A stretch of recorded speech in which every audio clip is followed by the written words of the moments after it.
दुश्मन चीन की बर्बादी का आगाज शुरू। पहले भारत ने भेजी भयंकर सेना, अब अमेरिका ने दागा ब्रह्मास्त्र, बीजिंग में बवंडर। दोस्तों कहते हैं कि पाप का घड़ा एक दिन भर ही जाता है। दुश्मन चीन ने अपनी कायराना हरकतों से दुनिया भर में भयंकर शत्रु खड़े कर लिए हैं। ऐसा कोई देश नहीं जो बीजिंग पर विश्वास कर पाए। आप जानकर हैरान हो जाएंगे कि जिस रूस से दोस्ती की डींगे चीन हाँक रहा है, वो रूस खुद ही चीन पर भरोसा नहीं करता और यहाँ तक कि हर पल उससे युद्ध के लिए तैयार रहता है। आप इस खबर पर यकीन नहीं कर पा रहे होंगे, लेकिन इससे जुड़ा जो रहस्य हम आपको बताने जा रहे हैं, उसके बाद आपको मानने पर मजबूर होना पड़ेगा। दोस्तों, चालबाज चीन अपनी हरकतों से बाज नहीं आ रहा। दूसरे मुल्क की जमीन पर हमेशा से उसकी नजर है। इसी के चलते वो वक्त वक्त पर नक्शे जारी कर दूसरे देशों की जमीन पर अपना हक जताता आया है।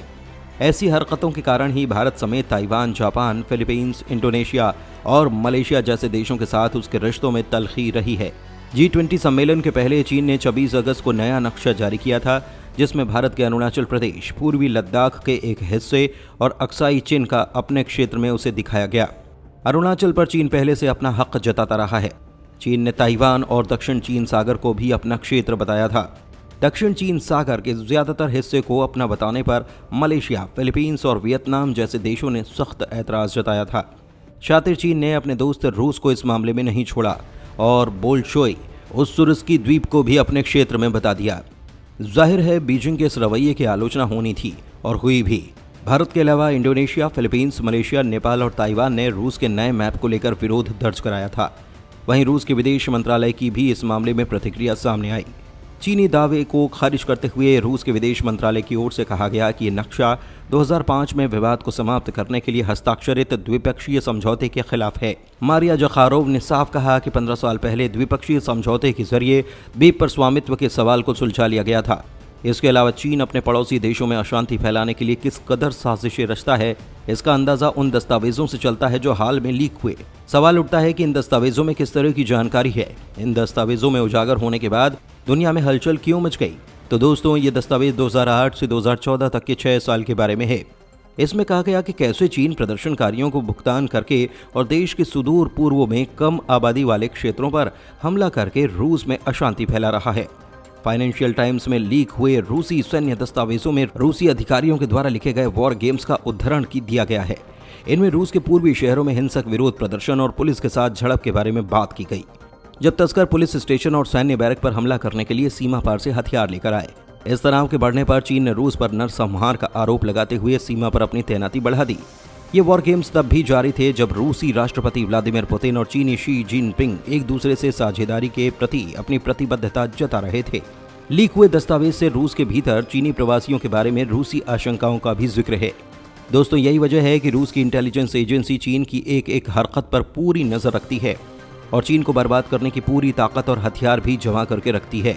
दोस्तों, इन सब के बीच अब भी अमेरिका से जो खबर आई उसके बाद तो चीन में बवंडर मच गया। जिनपिंग की रातों की नींद गायब है और बीजिंग में सन्नाटा पसरा है। सवाल उठता है कि आखिर अमेरिका ने ऐसा क्या किया? क्यों दुनिया भर में आतंक का माहौल है? महायुद्ध के नगाड़े क्यों बजने लगे? तो दोस्तों, इन सवालों के जवाब जानने के लिए पूरा वीडियो देखिए।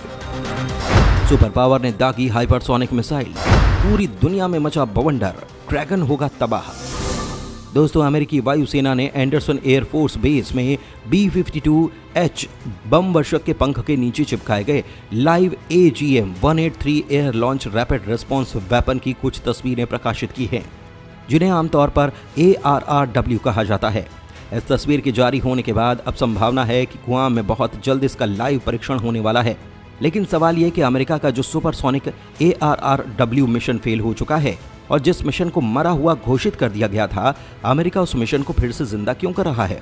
अमेरिका की तरफ से मध्य प्रशांत क्षेत्र में हथियार परीक्षण को लेकर एक अलर्ट जारी किया गया है और यह अलर्ट 10 मार्च तक के लिए है, जिससे पता चलता है कि उस मिसाइल के परीक्षण की योजना बनाई गई। Air and space forces magazine के रिपोर्ट के मुताबिक हालांकि यूएस एयरफोर्स ने चुप्पी साध रखी है, लेकिन अटकलें हैं कि इस बात की अच्छी खासी संभावना है कि टेस्ट को लेकर सारी तैयारी पहले ही पूरी की जा चुकी है। रिपोर्ट में कहा गया कि पेंटागन के परीक्षण का इस्तेमाल ARRW के प्रदर्शन को मान्य करने और जिस हाइपरसोनिक मिसाइल की सुरक्षा करने और परीक्षण को लेकर ज्यादा से ज्यादा जानकारियां जुटाने की है। पेंटागन के अज्ञात सूत्र ने बताया कि ARRW कैलिफोर्निया के तट से दूर स्पेशल टेस्ट जोन के बाहर अपनी पहली उड़ान पर चीन या शायद उत्तर कोरिया से लॉन्च की गई मिसाइलों का पता लगाने और ट्रैक करने के लिए मिसाइल निगरानी उपकरण का उपयोग कर रहा है। दोस्तों, बड़ा सवाल ये कि आखिर क्या क्षमता और ताकत है इस अमेरिकी मिसाइल की, इसे किस वैज्ञानिक ने तैयार किया था, इसके परीक्षण के बाद अमेरिका की ताकत कैसे बढ़ जाएगी।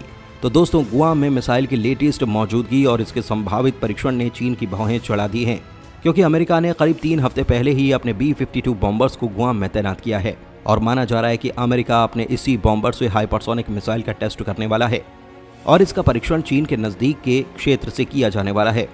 AGM-183A ARRW एक लंबी दूरी की हाइपरसोनिक मिसाइल है जिसे लॉकहीड मार्टिन ने अमेरिकी एयरफोर्स के लिए डिजाइन किया है।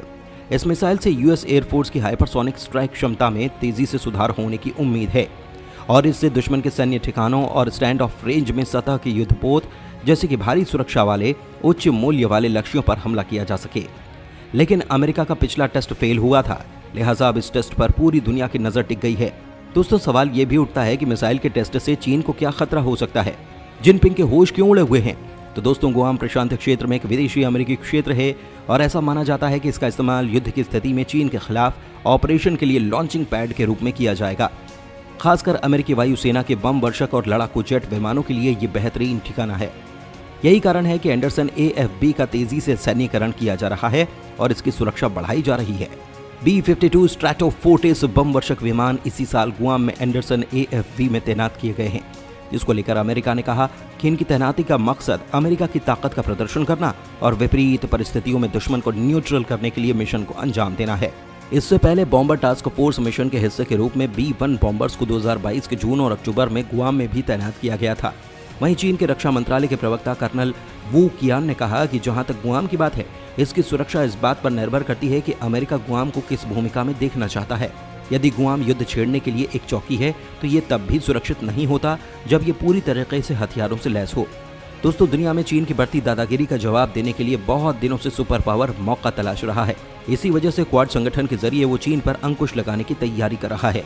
इसके अलावा बाइडेन ने ऑस्ट्रेलिया के प्रधानमंत्री के साथ संयुक्त बैठक के दौरान कहा था, फिलिपिनो विमान, जहाजों या सशस्त्र बलों पर कोई भी हमला फिलीपींस के साथ हमारी पारस्परिक रक्षा संधि का उल्लंघन होगा।